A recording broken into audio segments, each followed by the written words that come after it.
my name's Alicia MacDonald, and I'm here with Matt McElhinney, who owns the Ipswich franchise branch of etyres, the UK's leading online tyre company.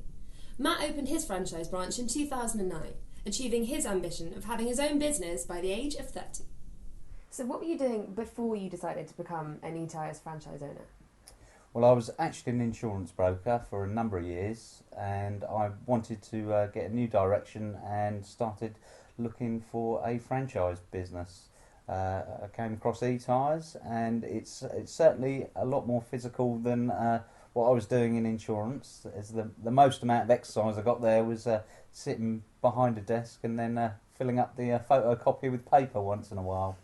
So why did you choose etyres specifically? Why them? Well, etyres being a franchise is fantastic because it's a business model that's been tried and tested. There's previous franchisees that I could look at and speak to before I took out a franchise, and it was a business that, because it's there's so many cars on the road, everyone needs tyres. If you provide a good service at a decent price, you're pretty much guaranteed repeat customers. So I knew if I provided a decent service at a decent price, that I'd always get business. How did you go about funding? What was your approach to that?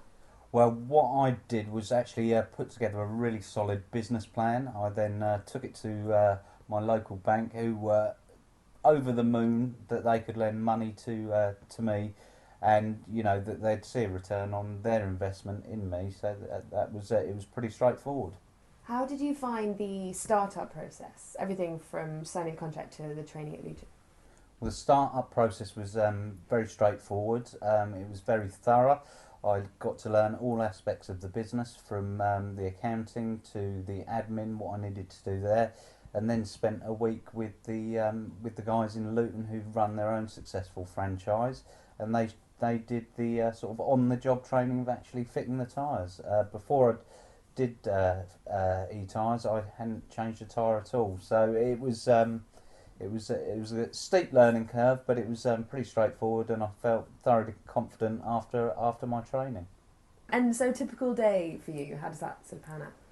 A typical day is always varied, so there's lots of different things going on, from sort of setting out my route plan in the morning to work out the best way to visit the customers and accommodate any of their needs if they're on a school run or anything.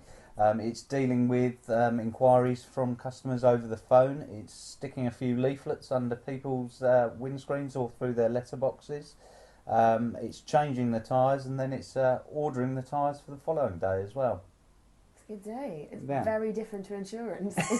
in terms It's quite varied, yeah. yes. There's a job satisfaction then? Like 100% better than what it was before? Yeah, job satisfaction is very important, and the satisfaction you get from helping out customers, saving them money, saving them time because you're going to them. You also get satisfaction particularly when you get recommendations from existing customers to their friends, and they then come to you. That's good satisfaction, because you've done a decent job, and they're more than happy to tell all their friends and their family about you. Have you ever had any sort of heroic save-the-day customer moments or exciting things happen recently?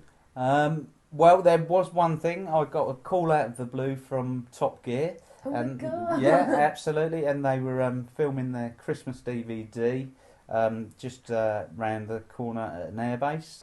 They wanted me to spend the day with them, sort of on call if they needed any of their tyres changing, because they do abuse their tyres quite a bit. So I spent the day with them. It was really good fun. It certainly beats being an insurance broker, actually spending the day doing something like that. So it's a real perk of the job. I really enjoyed it. Cool, good day. Yeah. And how has support from head office been? The ongoing support from head office is fantastic, actually. They do a lot of stuff behind the scenes regarding sort of social networking, creating an awareness on sort of Facebook, Twitter. They do a lot of search engine optimization with the website to keep it at the top of the Google pages. I myself have my own web pages on the etyres website, which drives business towards me.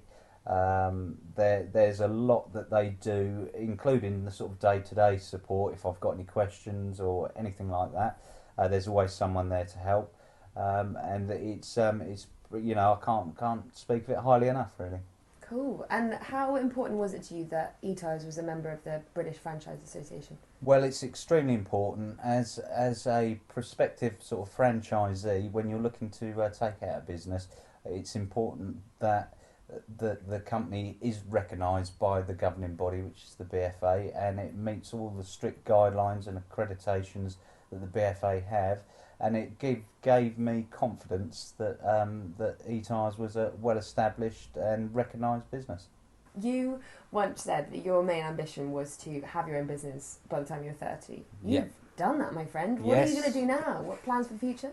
Plans for the future: keep on growing the business. Try and get a fitter on board so that I can keep pushing it along, keep the business growing. And you know, get myself more and more established within the local business community, and buy a Ferrari.